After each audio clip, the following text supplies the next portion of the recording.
सामाजिक न्यायमंत्री आणि शिवसेनेचे नेते संजय शिरसाट आपल्यासोबत आहेत। सर, निदा खान प्रकरणामध्ये तुम्ही अनेक आरोप केले होते, मात्र आता आरोपीच्या स्टेटमेंटमध्ये माजी खासदार इम्तियाज जलील यांचं नाव आलेलं आहे। कसं बघता याकडे? निदा खान प्रकरण हे एवढं छोटं नाही आहे, हे मी पहिल्या दिवसापासून सांगत आलेलं आहे। कारण असं आहे की निदा खान ही एकटी हे काम करू शकत नाही। कुणाला पैसे पुरवणं, कुणाला आणखीन काय काय वस्तू पुरवणं, त्यांचं धर्मांतर करणं, त्याचं लव जिहादमध्ये रूपांतर करणं आणि काही दिवसानंतर ते लग्न वगैरे करून हे सर्व लाईफ ज्याला स्पॉईल करायचं काम जे आहे ते रॅकेट, त्याच्या मागे कोण कोण होतं हे आपल्याला पाहावं लागेल। म्हणून जेव्हा हे प्रकरण उघडकीस आलं त्या टायमाला ती निदा खान, तिला सपोर्ट करायला इम्तियाज जलील नाशिकला गेला, तिथून तो मुंब्र्याला आला, तिला मुंब्र्याला आलं, ती मुंब्र्याहून पुन्हा आमच्या संभाजीनगरला आली आणि जवळपास 30-35 दिवस त्या ठिकाणी राहिली। आरोपीला सपोर्ट करणं, तिला लपवणं हा एक गुन्हा आहे आणि त्या गुन्ह्यामध्ये मग पोलिसांनी कारवाई करून मतीन पटेल नावाच्या नगरसेवकाला आता अटक केलेली आहे। त्याच्या स्टेटमेंटमध्ये सर्व आलेलं आहे। हा मतीन पटेल कोण? एमआयएमचा नगरसेवक। त्यांनी सरळ सांगितलं की या प्रकरणामध्ये जे विचारायचं ते इम्तियाज जलीलला विचारा। म्हणजे त्यांनी त्याच्या सांगण्याहून हे सर्व केलेलं आहे, त्यांच्या सांगण्याहून ते तिथं ठेवलेलं आहे, त्याच्या सांगण्याहून त्याचं सगळं देखभाल केलेली आहे। म्हणून इम्तियाज जलील हा मेन त्याच्यामधला कटामधला एक सूत्रधार आहे, एक आहे, असे अनेक जण आहेत, तो एक सूत्रधार आहे। म्हणून आता FIR मध्ये जेव्हा त्याचं नाव येतं त्या टायमाला त्याला नोटीस देऊन त्याला बोलवणं गरजेचं आहे, त्याची चौकशी होणं गरजेचं आहे आणि तो आता नाही म्हणलं तरी त्यातला एक आरोपी आहे हे सिद्ध झालेलं, म्हणून त्याच्यावर आरोपी त्याला बनवणं सुद्धा गरजेचं आहे। तुम्ही खरं तर या प्रकरणामध्ये मुख्यमंत्र्यांना पत्र लिहिलं होतं आणि कारवाईची आणि चौकशी मागणी केली होती, पुढे काय झालं त्यामध्ये? हे चालू आहे सर्व। मुख्यमंत्री साहेबांना जेव्हा मी भेटलो त्या टायमाला त्यांनी स्पष्टपणे सांगितलं, शिरसाट याच्यामध्ये मी कुणाची गय करणार नाही आणि त्या पद्धतीने पोलिसांनी तपास केलेला आहे।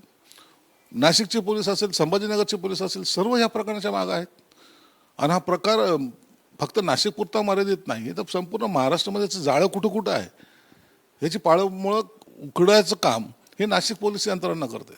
म्हणून मला वाटतं आता तपासाला चांगल्या प्रकारे गती आलेली आहे। अनेक आरोपी याच्यामध्ये आता अटकेमध्ये राहतील। इम्तियाज जलील यांच्या विरोधात तेवढे पुरावे आहेत का? आपण कसं सांगू शकणार? आता हे पोलीस पाहतील, पोलिसाच्या तपासामध्ये सगळं निष्पन्न होईल। तुम्ही फक्त आता मतीन पटेलचा आरोपपत्र पाहिलेलं आहे, निदा खानचं आरोपपत्र तुमच्या समोर आणखीन आलेलं नाही। तिने सुद्धा त्याच्यात इम्तियाज जलीलचं नाव घेतलं असावं असं मला शंका आहे। म्हणून पोलीस सर्वच गोष्टी तुमच्या समोर मांडणार नाहीत। आता ही चार्जशीट आल्यामुळे तुम्हाला ते कळालं, पण निदा खानच्या चार्जशीटमध्ये आणखीन कोण कोण आहेत ते सुद्धा जेव्हा समोर येईल त्या टायमाला मी जे काय बोललो होतो ते सत्य होतं हे तुम्हाला मानावं लागेल। तुमच्या पक्षाचे नेते अब्दुल सत्तार यांनी भाजपवरती टीका केली आणि भाजपवरती टीका करत असताना तुमच्यावर सुद्धा टीका केलेली आहे की पालकमंत्री निधी देत नाहीयेत, पालकमंत्री पक्षवाढीसाठी जे आहे ते काम करत नाहीयेत। आता त्यांनी काय बोलायचं काल शिंदे साहेबांना बोललेलं आहे, शिंदे साहेबांनी मला काय सांगायचं ते त्यांनी सांगितलेलं आहे। मला वाटतं तर या प्रकरणामध्ये पुन्हा पुन्हा जखमेचे साल काढणं हे योग्य नाही आहे।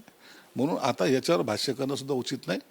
जे काही त्याची नाराजगी होती त्यांनी शिंदे साहेबाला सांगितली, मला काय वाटत होतं मी शिंदे साहेबाला सांगितलेलं आहे। म्हणून आता याच्यावर आता आम्ही जास्त भाष्य करणार नाही। त्यांनी आज प्रसारमाध्यमांसमोर पुन्हा एकदा ते सगळी तुमच्यावर जाहीरपणे टीका केलेली आहे, आपल्याच मंत्र्यावर टीका करणं कितपत योग्य वाटतंय? नाही, त्यांनी काय टीका केली आता याचं सर दखल शिंदे साहेबांना घ्यावी लागणार आहे। मी याच्यावर कोणत्याही प्रकारचं बोलणार नाही। एकदा शिंदे साहेबांनी सांगितलं की आता कोणीही यावर बोलायचं नाही तर बोलणार नाहीच। जी विधान परिषद आता भाजपने घेतलेली आहे आणि तिथं सुद्धा शिरसाट म्हणून उमेदवार दिलेला आहे, कोणतीची तयारी भाजपची?